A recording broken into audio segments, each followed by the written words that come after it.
आखिर क्या है वीरों के वीर महाराणा प्रताप की शौर्य गाथा? जानने के लिए वीडियो को अंत तक देखें। महाराणा प्रताप का जन्म 9 मई 1540 को हुआ था। इनके पिता का नाम उदय सिंह व माता का नाम जयवंताबाई था। महाराणा प्रताप के बचपन का नाम कीका था। महाराणा प्रताप के समय दिल्ली पर अकबर का शासन था। महाराणा प्रताप 1 मार्च 1574 को आधिकारिक रूप से गद्दी पर बैठे। जिस समय सभी राजपूत शासक अकबर के सामने घुटने टेक रहे थे, उस समय भी महाराणा प्रताप ने अकबर की अधीनता स्वीकार नहीं की, जिस कारण 23 मई 1576 को हल्दी घाटी का युद्ध हुआ, जिसमें महाराणा प्रताप ने अभूतपूर्व वीरता और साहस से मुगल सेना के दांत खट्टे कर दिए और अकबर के मेवाड़ पर अधिकार के सपने को तोड़ दिया।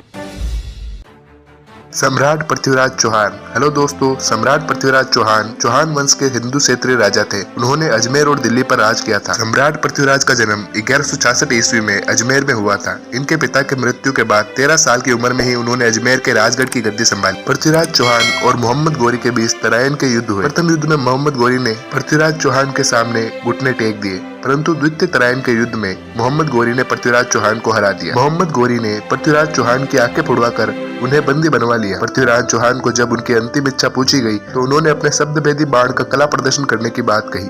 इसी कला प्रदर्शन के दौरान सम्राट ने मोहम्मद गोरी पर निशाना साधकर उसे मार दिया।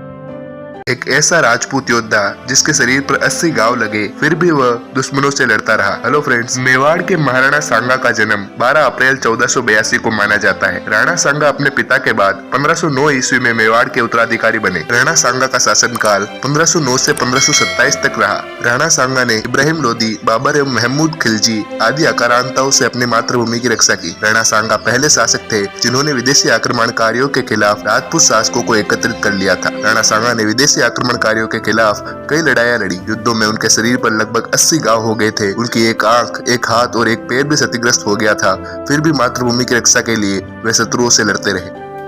भारत में ऐसे कई वीर और महान शासक पैदा हुए जिनकी शौर्य गाथाएं जितनी बताई जाए कम है। उन्हीं वीरों में से एक थे महाराणा कुंभा। महाराणा कुंभा ने 1433 से 1468 तक मेवाड़ पर शासन किया। उन्होंने अपने शासन काल में स्थापत्य कला के क्षेत्र में बहुत विकास किया। उनका शासन काल स्थापत्य कला का स्वर्ण काल कहा जाता है। चित्तौड़गढ़ में स्थित विश्व विख्यात कीर्ति स्तंभ की स्थापना राणा कुंभा ने ही करवाई थी। आपको जानकर हैरानी होगी कि मेवाड़ में निर्मित 84 किलो में से 32 किलो का निर्माण महाराणा कुंभा ने करवाया था। कुंभलगढ़ दुर्ग की दुनिया की दूसरी सबसे बड़ी दीवार और 300 जैन मंदिरों का निर्माण भी महाराणा कुंभा ने करवाया था। महाराणा कुंभा प्रसिद्ध संगीतकार भी रहे, परंतु दुर्भाग्यपूर्ण है कि कहा जाता है कि उनकी मृत्यु स्वयं उनके पुत्र उदय सिंह ने की थी।